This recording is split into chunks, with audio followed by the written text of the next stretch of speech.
اور دین کا خادم بنائے، بلکہ ہماری نسلوں میں قیامت تک آنے والے ہر بچے ہر بچی کو دین متین کا سپاہی اور خادم مصطفیٰ بنائے صلی اللہ علیہ وسلم۔ میں نے جو آیت کریمہ پڑھی اس سے تھوڑی سی گفتگو کرتے ہوئے پھر میں وہیں جو عربی میں تقریر ہے اس کا اردو ترجمہ اور مفہوم آپ کے سامنے رکھوں گا۔ پہلے ان اللہ و ملائکتہ یصلون علی النبی، اس حوالے سے ذرا یہ واضح نشین کریں۔ اللہ جل وعلا فرماتا ہے بے شک اللہ اور اس کے فرشتے درود بھیج رہے ہیں، بے شک اللہ اور اس کے فرشتے درود بھیج رہے ہیں۔ تو ایمان والو تم بھی درود بھیجو اور تم بھی سلام بھیجو۔ تو میلاد ہے کیا؟ ذکر مصطفیٰ۔ وہ یہ کب نہیں تھا، کہیں جب کب نہیں تھا، تب نہیں تھا، جو تب بھی نہیں تھا، کب نہیں تھا، نہ زمین تھی، نہ زمان تھا، نہ مکین تھا، نہ مکان تھا، نہ ارض تھا، نہ سما تھا، نہ میں نہ تھا، نہ تم تھے، نہ یہ لہلہاتے باغات تھے، نہ یہ چمکتے چہرے تھے۔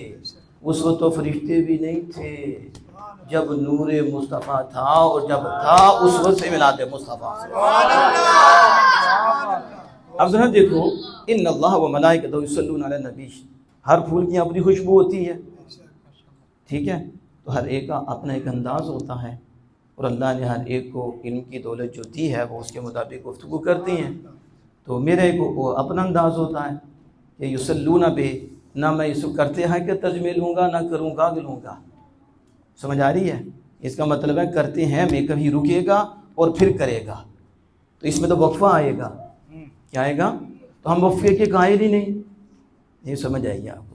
اسے میں کہتا ہوں کہ ذرا آپ حاضر رہا کریں، کیا رہا کریں؟ حاضر رہا کریں۔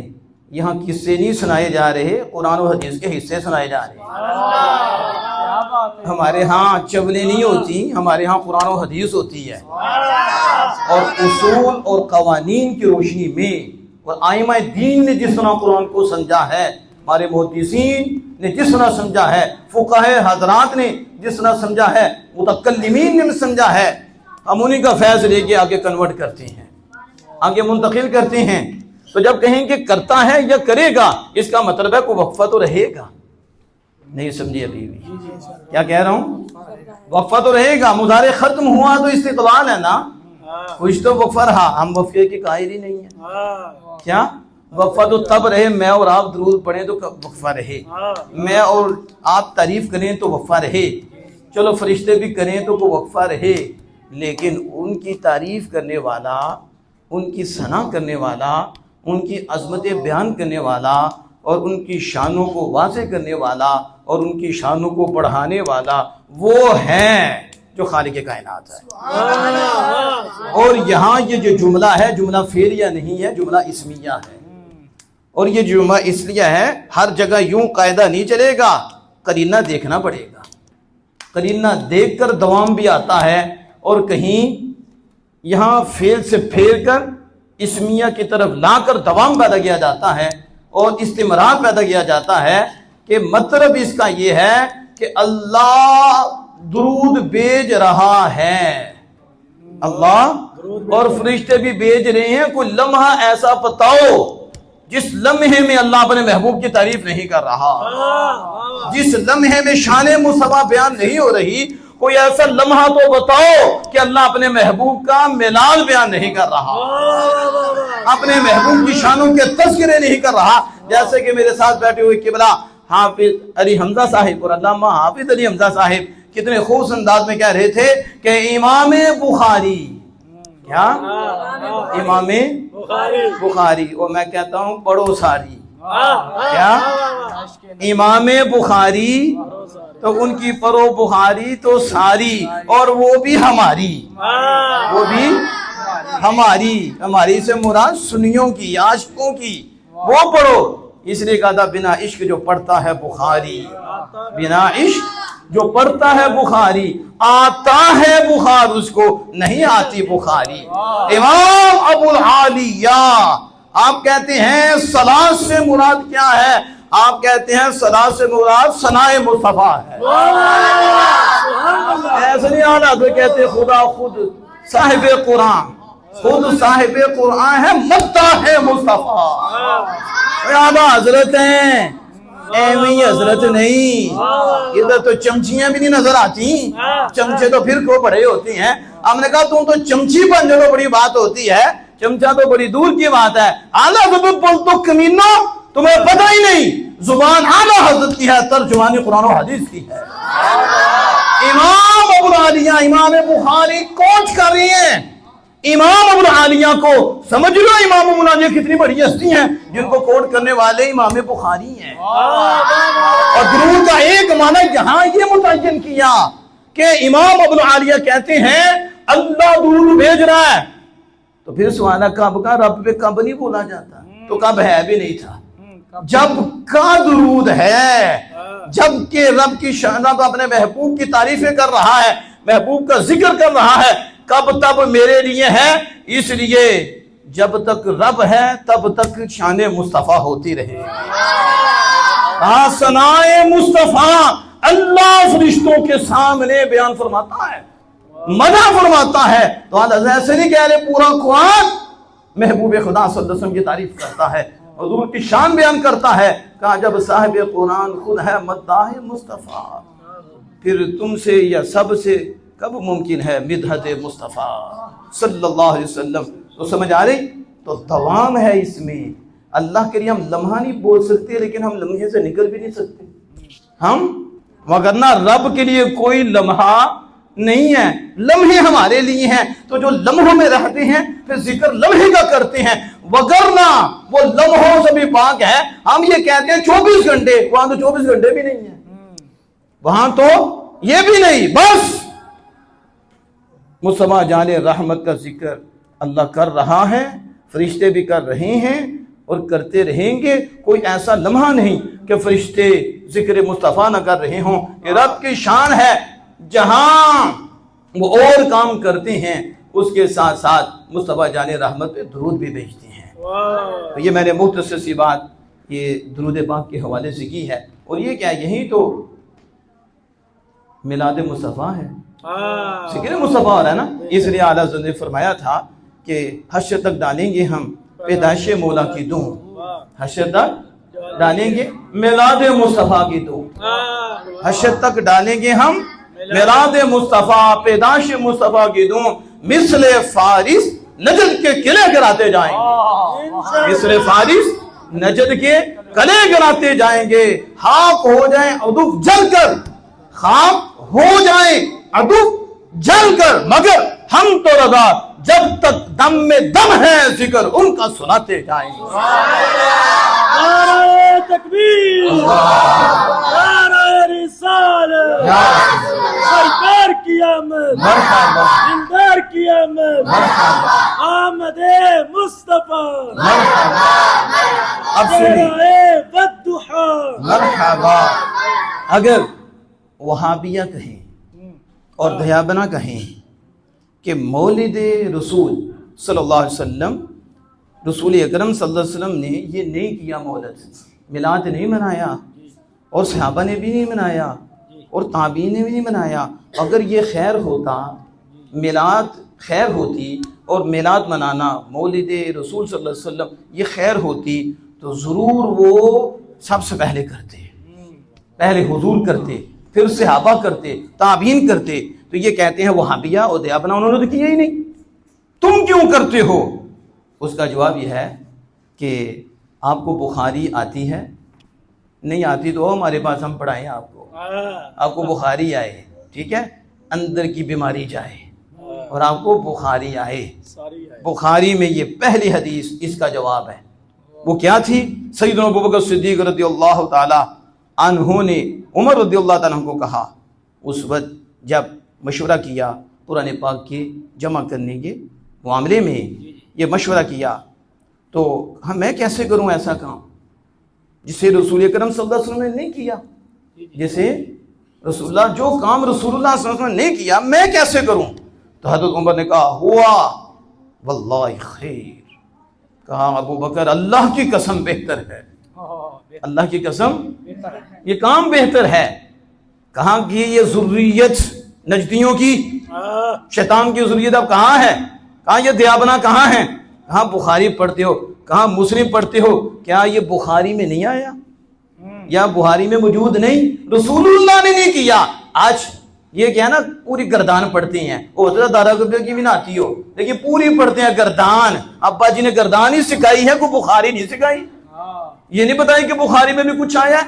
گردان سے پہلے یہ تو سوچ، یہ جمع قرآن کے معاملے میں رسول اللہ صلی اللہ علیہ وسلم نے حکم نہیں دیا، نہ کیا ہے، نہ آرڈر مصطفیٰ ہے، نہ حکم مصطفیٰ ہے، نہ فعل مصطفیٰ ہے، نہ تقریر مصطفیٰ ہے. کوئی حدیث ثابت کرو نا کہ حضور کی تقریر وہ سامنے کیا ہے، سامنے بھی نہیں کیا. اور پھر سیدنا فاروق اعظم کیا کہہ رہے ہیں؟ کہتے ہیں اللہ کی قسم کیا تو نہیں ہے، کام اچھا ہے. شاید آپ سمجھے یہ سوچ ہے تاجدار فاروق کی، فاروق اعظم کی، اور وہ صحابہ کی سوچ سنیوں کو ملی ہے. اس لیے ہم کہتے ہیں سنی صحابہ کے مانوی بچے ہیں اور یہ دوسرے شیطان کے مانوی بچے ہیں. ان کو شیطان سے ملی ہے یہ سوچ، ہمیں صحابہ سے ملی ہے یہ سوچ. بہتر ہے، اچھا ہے. لاؤ قرآن، لاؤ حدیث. انہوں نے حدیث پیش کی، انہوں نے قرآن پیش کیا، انہوں نے سوچ پیش کی. کیا پیش کی؟ کیونکہ کہا رسول اللہ نے نہیں کیا، ہم کریں بدعتی ہو جائیں، ہم تو حضور کی سنت پہ عمل کریں گے. تو کہا ٹھیک ہے بات، رسول اللہ صلی اللہ علیہ وسلم نے کیا، اللہ کی قسم کام اچھا ہے، کام اچھا ہے. تو بس پھر سینہ چوڑا ہو گیا، سینہ کھل گیا، وہ بھی سمجھ گئے کام اچھا ہے. اور اسی پہ صحابہ کا اجماع ہو گیا. کیا ہو گیا؟ یہ پہلی بدعت ہے جس پہ صحابہ کا اجماع ہوا. لیکن کس بنیاد پہ ہوا؟ علت کیا ہے؟ یہ علت ہے تمہارے ہاں ذلت ہے، ہمارے ہاں عزت ہے. یہ علت کہا کام نہیں کیا، کام اچھا ہے. پتہ چلا کام رسول اللہ صلی اللہ علیہ وسلم نہ کیا ہو، نہ آرڈر کیا ہو، اور کام اچھا ہو تو کر لیں، کرم ہو جاتا ہے. اب دیکھو آگے جو اس حدیث سے جو مسئلہ اخذ کیا جاتا ہے، وہ نکالا جاتا ہے، وہ کیا؟ ہر خیر کی جا سکتی ہے، ہر اچھا کام کیا جا سکتا ہے اگر رسول اکرم صلی اللہ علیہ وسلم نہ کریں. اگرچہ رسول اکرم صلی اللہ علیہ وسلم نہ کریں لیکن کام اچھا ہو تو اس اچھے کام کو کیا جا سکتا ہے. یہ اولا کے باب سے ہے. اب اس اولا کے باب سے کہا جب رسول اللہ صلی اللہ علیہ وسلم نہ کیا ہو تو پھر اچھا ہو تو کرنا بھی اچھا ہے. تو اب صحابہ نے نہ کیا ہو، تابعین نے نہ کیا ہو، تو وہ درجہ اولا کرنا اچھا ہے. شاید آپ کو سمجھ آئی ہو. آپ ایسا تو سمجھ گیا بات کون سی ہو رہی ہے. اور جب رسول اللہ صلی اللہ علیہ وسلم نے نہیں کیا پھر صحابہ کہتے ہیں اچھا تو کر لینا چاہیے، تو صحابہ رسول اللہ سے بڑے. تو جب صحابہ نے نہیں کیا، رسول اللہ نے نہیں کیا تو اچھا تو کر لو. تو جب صحابہ تابعین نے نہیں کیا، اچھا ہے تو کر لو. نہیں ابھی سمجھ آئی؟ یہ سمجھا رہے ہیں تمہیں کیوں علت مل گئی ہے. اب ذلیل نہیں ہونا، ذلت نہیں لینی. علت تمہارے پاس ہے، صحابہ نے کیا اس لیے کہ رسول اللہ نے نہیں کیا لیکن اچھا ہے. تو کہا جو رسول اللہ نے نہ کیا ہو کام اچھا تو کر لینا چاہیے. تو صحابہ تو رسول اللہ سے نیچے ہیں. اگر صحابہ نے بھی نہیں کیا، تابعین نے بھی کیا، کام اچھا ہے تو پھر کر لینا چاہیے. اس کی سمجھ آئی؟ اگلے سوال کا جواب سنیں. کہا تم محفل مناتے ہو، مولد پہ جشن مناتے ہو، محفل کرتے ہو، تم تو نبی اکرم صلی اللہ علیہ وسلم کی شان کو کم کرتے ہو. کیا کرتے ہو؟ رسول اکرم صلی اللہ علیہ وسلم کی شان کو کم کرتے ہو. وہ کس طرح؟ کہتے ہیں تم نے تو نبی اکرم صلی اللہ علیہ وسلم کا ذکر ایک دن میں ہی بند کر دیا. کس میں؟ ہفتے کے کتنے دن ہیں؟ تو تم نے بس کہا ولادت کے دن جشن منانا ہے، ولادت کے دن آپ کا ذکر کرنا ہے، تو تم نے تو شان مصطفیٰ کو بند کر کے رکھ دیا. تو جواب دینے والے بھی کمال جواب دیتے ہیں. کہتے ہیں اسی کی دو کیتا ہے، اسی کم کی دو کیتا ہے. اسی حضور دی مداح آپ کے مولد کے دن میں خاص نہیں کی، اسی کی دو کی تھی یہ خاص. سارے تو الزام لاندے ہو، تو علی شروع تو یاد ہے الزام لگانا. آدم علیہ السلام کہتے ہیں مٹی کا میں آپ کا بناؤں، کمینے تو اس وقت بھی تھا. تو کہا ہم پہ ذکر کہتے ہو ہم نے خاص کیا. ہم نے کب خاص کیا؟ مولد پاک کو ذکر کے ایک دن میں، بلکہ اسی تے اس دن وچ حضور دا ذکر اور بڑھا دیتا. سبحان اللہ. یعنی کہ پہلے نہیں ہاں کر دے، ذکر تو پہلے بھی کر رہے ہیں. بل زدنا فی مدحہ فی ذالک اليوم، اور اس دن میں اسی حضور کا اور ذکر کر دیتا ہے، ذکر تو اور بڑھا دیتا ہے. کیا تو نہیں دیکھتا؟ تینوں سمجھ نہیں آندی کہ نبی اکرم صلی اللہ علیہ وسلم نے شکر کی زیادتی اپنی ولادت کے دن خاص کر لی. شکر تو حضور کرتے رہتے تھے, کوئی نہیں سکتا کہ حضور شکر نہ کریں, شکر تو کرتے رہتے تھے, لیکن ایک دن میں نبی اکرم صلی اللہ علیہ وسلم نے شکر کی زیادتی کو خاص کر دیا. وہ کون سا دن تھا؟ جس دن میرے اور آپ کے آقا تشریف لائے, وہ سوموار کا دن تھا. حضور نے روزہ رکھ کے اس دن شکر دی زیادتی نو خاص کر لیا. یعنی آپ صلی اللہ علیہ وسلم نے اپنے فعل سے زیادہ شکر ادا کیا اس دن. وہی طریقہ جو رسول اللہ صلی اللہ علیہ وسلم کا ہے, ہمیں بھی نصیب ہوا کہ جس دن خاص نعمت ہو اس دن زیادہ ہی شکر کریے. اس دن کیا کرتے ہیں؟ زیادہ شکر کرتے ہیں. کا صحیح مسلم چیک کر لو. آگے کیا کہتے ہیں؟ نبی اکرم صلی اللہ علیہ وسلم نے اللہ کے شکر کو عالمین کے لیے ظاہر ہونے کی وجہ سے خاص نہیں کیا کسی دن میں, بلکہ آقا دو جہاں صلی اللہ تعالی علیہ وسلم نے اس دن میں شکر کو زیادہ کیا ہے. یہ ذہن رکھنا. اگلا جواب یہ بھی, کیونکہ بعد اب چھوڑ کے آگے جا رہا ہوں, سوال تو آپ کی سمجھ میں آ گیا. جیسے اب بھی وہ جو ہے نا ایک رو کے بیان کرتا ہے, کیا روتا ہے. وہ تیرا ابا بھی اس وقت رویا تھا جب آمنہ کے لال آئے تھے, وہ بھی رویا تھا. آج کہتا ہے صحابہ روتے تھے, کمینے کتے, صحابہ اس وقت کہاں تھے؟ تیرے باپ تھا اس وقت, وہ رویا تھا. صحابہ بنے ہیں اعلان نبوت کے بعد, پہلے کیسے صحابی بن گئے تھے؟ جب حضور آئے ہیں اس وقت صحابی موجود نہیں تھے. ہاں اس وقت تمہارا باپ شیطان تھا, اس کو تکلیف ہوئی, سو فاتحہ نازلی کو رننا, اس وقت مرا, رویا. جب میرے اور آپ کے آقا تشریف لائے پھر رویا. پھر اس مفتی صاحب نے بڑے خوبصورت انداز میں کہا تھا, نثار تیری چہل پہل پہ ہزار عید ربیع الاول, نثار تیری چہل پہل پہ ہزار عید ربیع الاول, سوائے ابلیس کے جہاں میں سبھی تو خوشیاں منا رہے ہیں. اب ایک آگے کیا پولیسیا نے سانو ابلیس کے آندے نے, تو ابلیس تو رونا ہے. حضور دی ولادت ہے اس ٹائم تے ابلیس رویا سی, تو تو بھی اس سے موجود ہیں.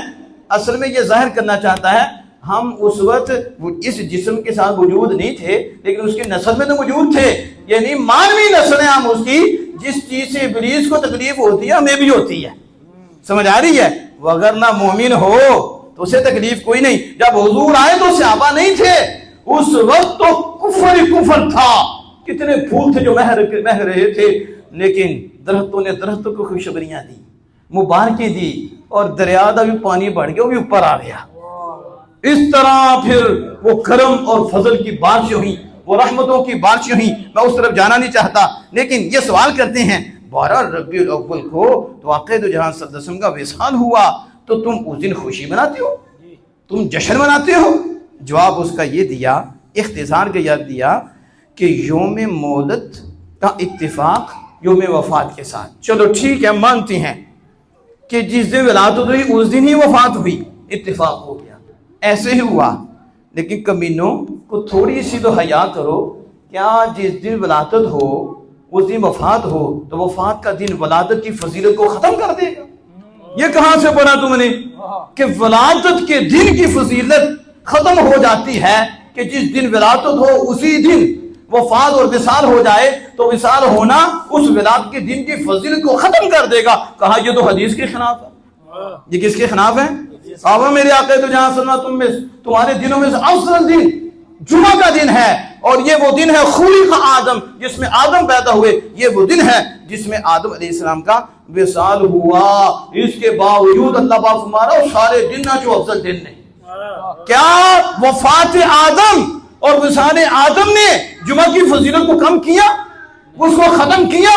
جمعہ کی فضیلت موجود ہے, اور اللہ کے محبوب بتا رہے ہیں کہ جب ولادت ہوتی ہے اور اس سے جو کرم اور فضل ہوتے ہیں, جو فضل آ جاتے ہیں, اسی دن وفات ہو جائے, یہ فضل جو ہے اپنے ہاتھ پہ باقی رہتا ہے. وفات اس فضیلت کو, اس شان کو ختم نہیں کر سکتی. سمجھ آئیے کہ نہیں اس کی؟ اگلی بات